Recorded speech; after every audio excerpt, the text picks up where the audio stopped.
The morning sun shimmered across the quiet cul-de-sac as Linda Carter stepped onto her porch, coffee mug in hand. The neighborhood looked peaceful: white fences, manicured lawns, and the faint hum of sprinklers down the street. But behind the calm, Linda felt an ache in her chest. She knew what was coming. For months, her life had been anything but peaceful.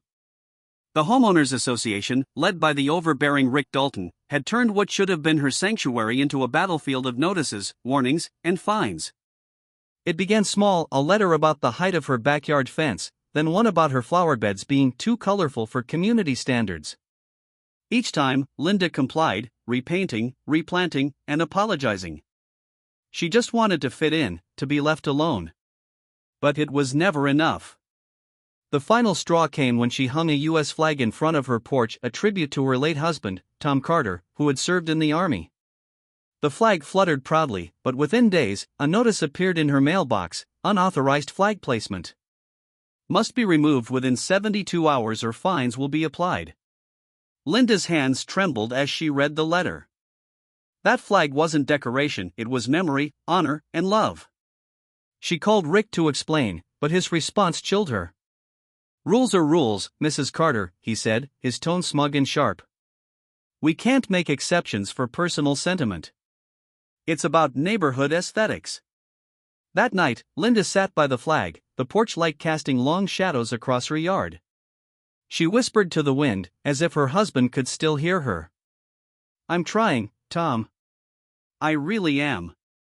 A week later, Rick showed up unannounced, clipboard in hand and 2 HOA members behind him.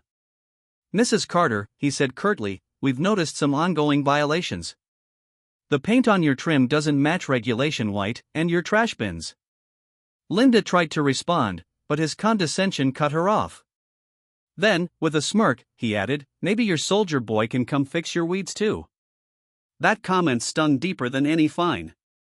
Her son Michael was deployed overseas, serving in the Marines, risking his life while she fought petty battles at home. Linda stood frozen as the men walked away, her jaw tight, eyes burning. When she finally stepped inside, she glanced at the calendar. Michael's return was only weeks away. And for the first time in months, a spark of defiance flickered in her heart. They thought she was alone. They were wrong. Saturday morning arrived with a sticky heat that made the air almost shimmer.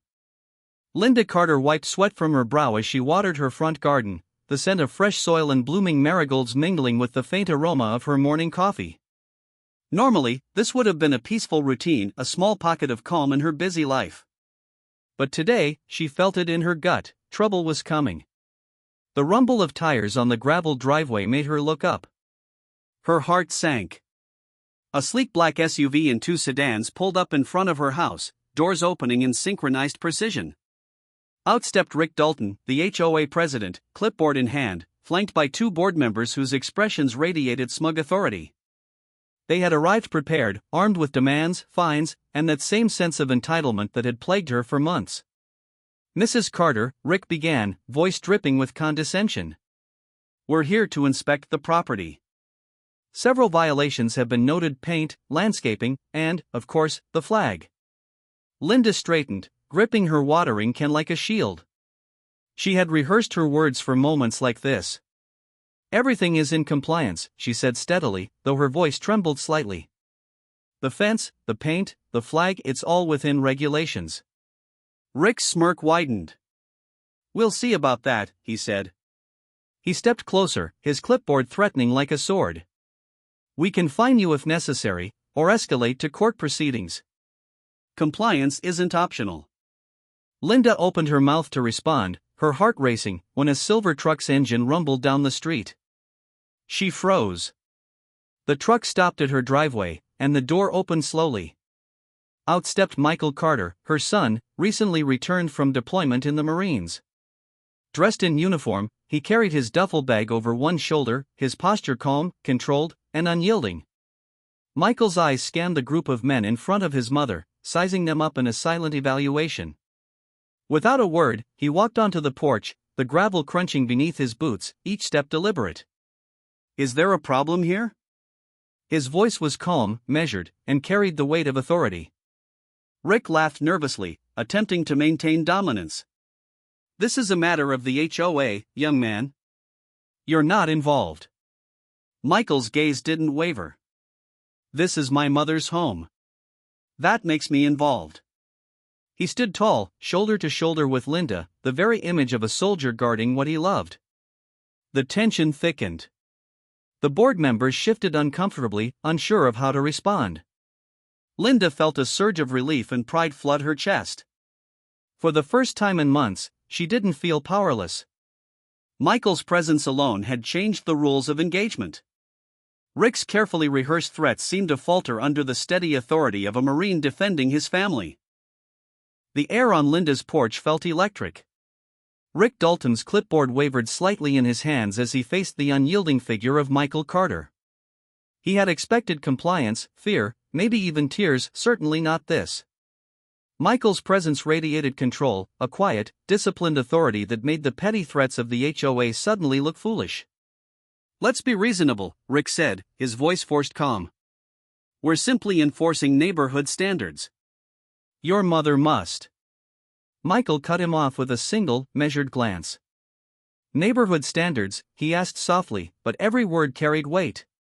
"Do those standards include harassing a woman in her own home? Or threatening fines for flying a flag that honors her husband?" The board members shifted uneasily. One coughed.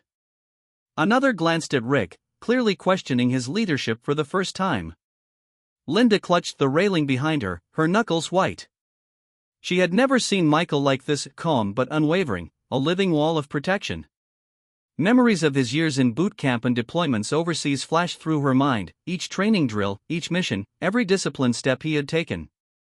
None of it seemed theoretical now, it was real, tangible, standing before her, guarding her like a true Marine. Rick's smirk faltered. We are following protocol. This is about compliance." Michael took a deliberate step forward, his presence looming.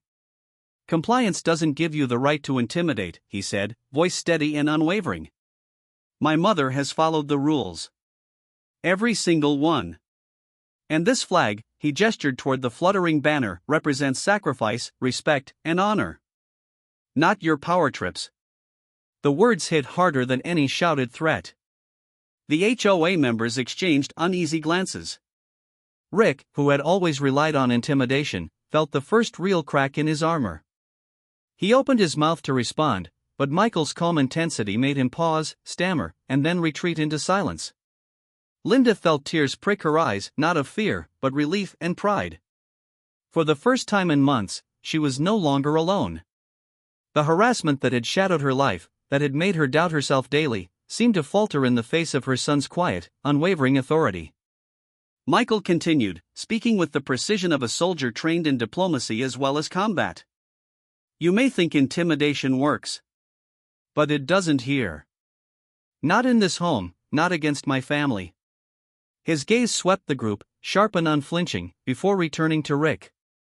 "You will leave, and you will not return without proper notice or consent. Understood?" The HOA members swallowed hard. Rick's face turned red, his voice barely audible. We will consider your concerns." Michael nodded once, sharply, and stepped aside, signaling the confrontation was over. Linda exhaled slowly, feeling the weight lift from her shoulders. The week following the porch confrontation was unlike anything Linda Carter had experienced in years. Word had spread quickly through the neighborhood about the showdown with the HOA. Whispers of her son Michael's calm, commanding presence circulated from door to door, carried by neighbors who had long felt the heavy hand of Rick Dalton's leadership. Suddenly, Linda was no longer isolated, she had allies she didn't even know existed.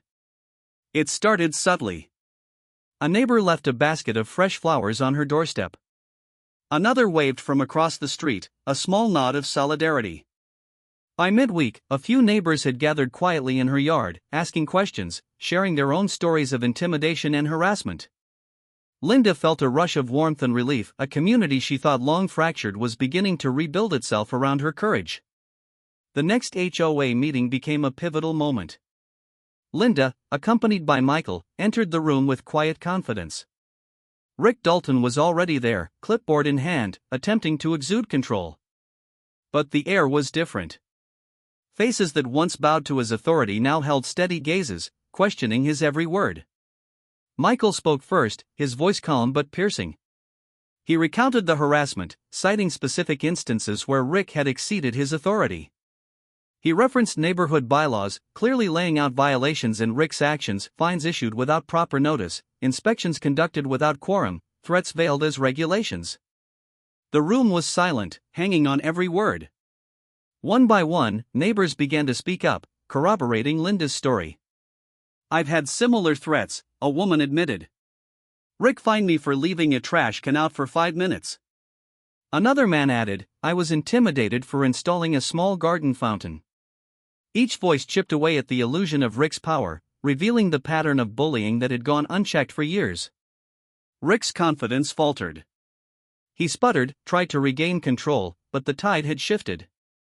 The collective voices of the community, strengthened by Michael's steady presence and Linda's courage, made it impossible for him to dominate the room. Board members who had once silently complied now questioned his leadership, their expressions a mixture of shame and disbelief. By the end of the meeting, Rick's position was untenable. The board, under growing pressure, voted to implement new leadership procedures and review his actions. Linda watched quietly as justice began to take shape. For the first time, she didn't feel fear or anger, she felt relief, empowerment, and a renewed sense of belonging. Outside, the neighborhood seemed lighter. Flags flew on porches, children played freely, and neighbors exchanged smiles instead of wary glances. Linda realized that change didn't come from fear or intimidation. It came from standing firm, speaking truth, and letting others see your courage. Weeks passed since the tense HOA showdown, and Linda Carter felt a sense of calm she hadn't known in years. The neighborhood had transformed, subtly but unmistakably.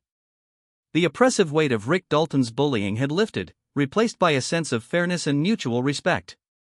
The community, once silent witnesses to intimidation, now stood united. Rick Dalton, once a figure of authority and fear, had grown increasingly isolated. Board members who had once followed him unquestioningly began distancing themselves, uneasy under scrutiny. His attempts to maintain control were met with quiet resistance from neighbors who had finally found their voices. The tension that had clung to every interaction with the HOA dissolved as the community collectively demanded accountability. Finally, in a private meeting, Rick tendered his resignation. There was no fanfare, no dramatic confrontation, just a quiet acknowledgement that his leadership was no longer viable. Linda learned of it in a simple phone call from the new board president. Relief washed over her. She had fought months of harassment, stood her ground, and watched justice unfold. Her son, Michael, had been instrumental, but the real victory was the newfound strength of the neighborhood itself. Back at her home, Linda walked onto the porch and looked at the flag fluttering in the wind, its red, white, and blue stripes gleaming in the afternoon sun.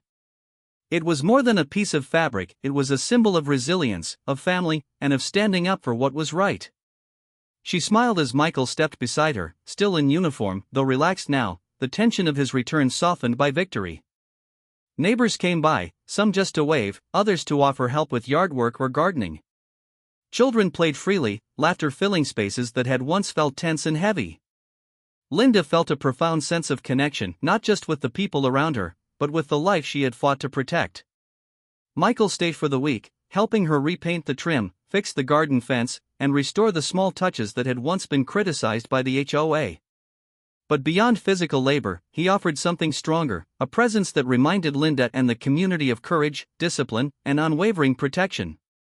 By the time he returned to active duty, the neighborhood had changed. Linda's house had become a quiet symbol of perseverance. It was no longer just her home, it was a testament to standing up for oneself, for family, and for a community that had learned the power of collective courage. As Michael drove away, Linda stood on her porch, a gentle breeze lifting her hair. She realized that respect wasn't demanded through intimidation or fear. It was earned through courage, calm strength, and unwavering loyalty to those you love. And for Linda Carter, the victory was more than personal, it was shared, lasting, and deeply empowering.